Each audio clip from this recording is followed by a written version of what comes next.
Alright, today we're going to take a look at graphing quadratics. We're going to take a look at concavity, the y-intercept, axis of symmetry, a vertex, and zeros.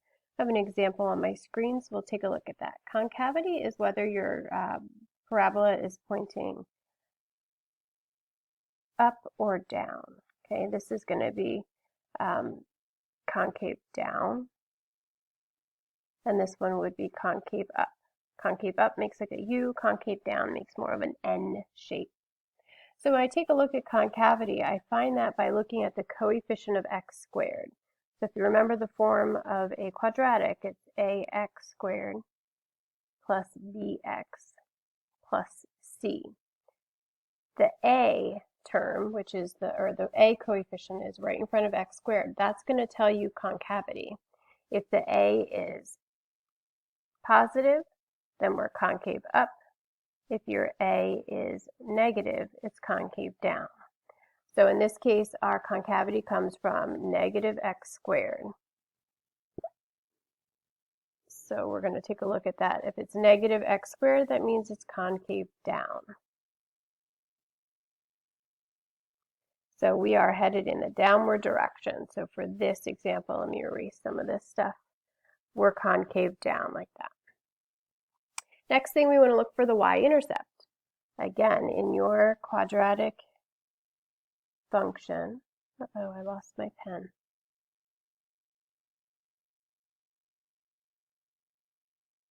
Oh no. There we go. Let's see if that works. Yeah. ax squared plus bx plus c. C is going to be your y-intercept. So in this example, my y-intercept is at -3.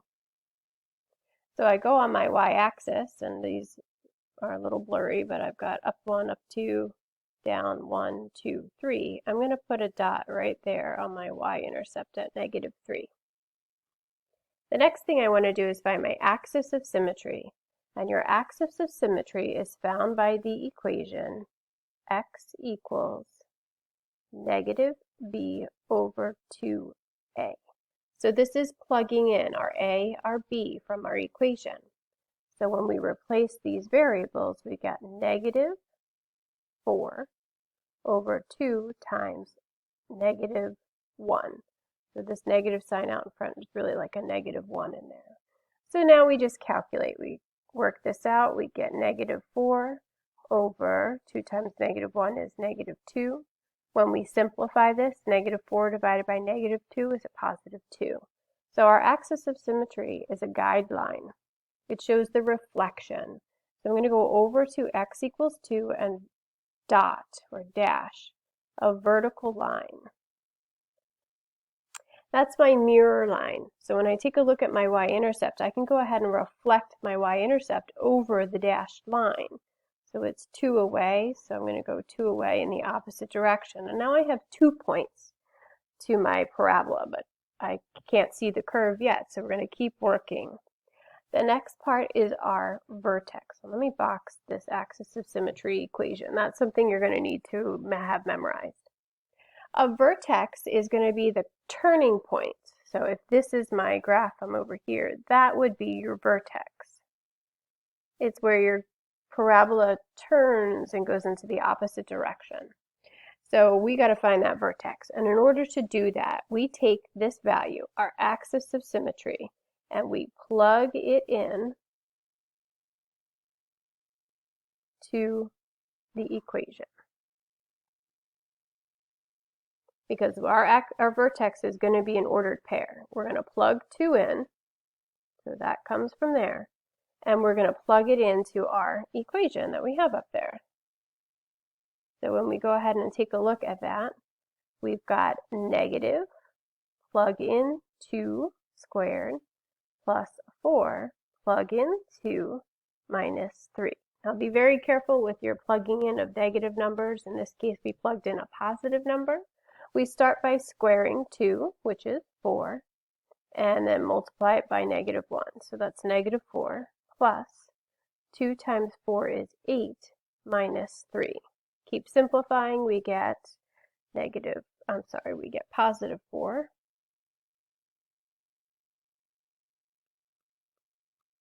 minus 3, and positive 4 minus 3 is going to be 1. So our vertex should be at 2, 1. So I'm going to go over to 2 and up 1. All right, we're starting to see our curve's going to kind of go around like that, but we don't know exactly how wide it is when it crosses the x-axis. So our last step is to find the zeros, and we find the zeros through, oh, I should write this over here. We find the zeros through factoring.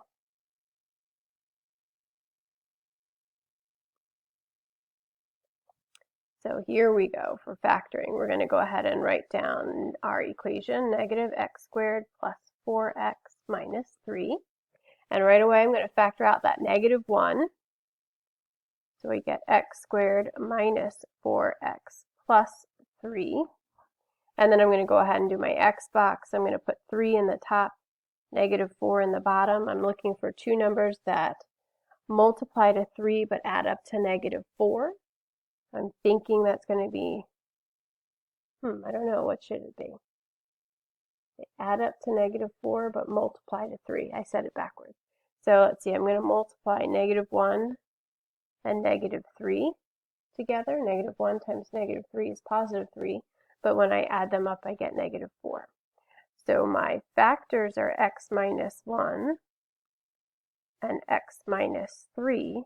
Remember, we have to set our equation equal to 0 to find the zeros. And these are just x-intercepts where our graph crosses the x-axis. So we make x minus 1 equal to 0 and solve this little mini math problem. We'll get x equals 1. We're going to write x minus 3 equal to 0. Solve this little mini math problem and we get 3. So our zeros here are going to be 1 and 3. And I wrote it that way because these are not ordered, these 1, 3. That might lead you to think it's an ordered pair, but it's not. So we're going to go ahead and graph 1, x equals 1, and x equals 3. And now we have our parabola. So I'm going to go ahead and go, woo, give my little curve, put my arrows on there, and done. We're going to take a look at another example. See if I can find one. I'm going to look at this example. This example, it's interesting because I'm kind of missing some pieces. Let me make this a little bit smaller so we can see it all on the page there. Okay, so I've got negative 2x squared plus 4x, but I don't have a c. So I'm going to go ahead and write this in, plus 0. And we'll walk through everything that we've done so far. Concavity, it's negative, so it's going to go down. And again, that comes from that coefficient. Let me change to a different color here. Y-intercept, that comes from the c hanging off the end. So my y-intercept is at 0. I'm going to go ahead and graph that. Axis of symmetry. Axis of symmetry comes from the equation x equals negative b over 2 times a. So when we take a look at this, we have negative, plug in 4, that's your b, over 2 times a, which is negative 2. Simplify, we get negative 4 over 2 times negative 4, 2 times negative 2 is negative 4. Keep simplifying, negative 4 over negative 4 is 1. Our axis of symmetry is an equation, it's x equals 1. We're going to go ahead and dash that on our graph. It's a boundary line, it's a guideline. And then we can go ahead and reflect our y-intercept over that boundary line. So I'm going to go ahead and reflect it right over there. Okay, that was just the reflection. Next thing, it says find the vertex. So the vertex, we are going to take our x equals 1 and use that as our input, and we're going to input that into our equation. So go ahead and take a look at this. I've got negative 2, plug in 1 squared, plus 4 times 1. And then I'll add the plus 0 just so we can continue with our equation. So I've got 1 squared, which is 1, times negative 2 is negative 2, plus 4 plus 0. Negative 2 plus 4 is going to be a positive 2 plus 0 is just 2. So there's our vertex, 1, 2, over 1 up 2. There's our vertex. The last thing says your zeros. Well, remember, zeros are y-intercepts, so they are already graphed for us. So we don't have much more to go on other than just kind of giving it a sketch like that. Your zeros are at 0 and over here at 2. We're going to take a look at one more example where we have some missing features. Let's see if I can find one. This one. We are missing some features here. So let's go ahead and see what we do have. We can say our graph is concave up because the leading coefficient is positive. And while we're at it, let's go ahead and rewrite this. So I've got y equals 2x squared. I don't have an x term, so I'm going to plug in 0x and then plus my constant at the end. So if you're missing terms, go ahead and plug in 0 as your coefficient of x, or if you're missing your y-intercept, plug in 0 for that. Next, we've got our y-intercept, and our y-intercept for this equation is 3. So I'm going to go ahead and put that on my graph up 1, 2, 3. Next thing I want to take a look at is my axis of symmetry.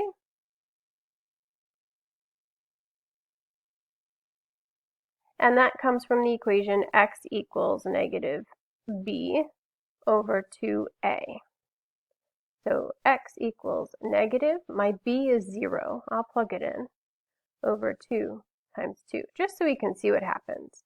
Negative 0, that's just 0, over 2 times 2, that's 4. Can you divide 0 by 4?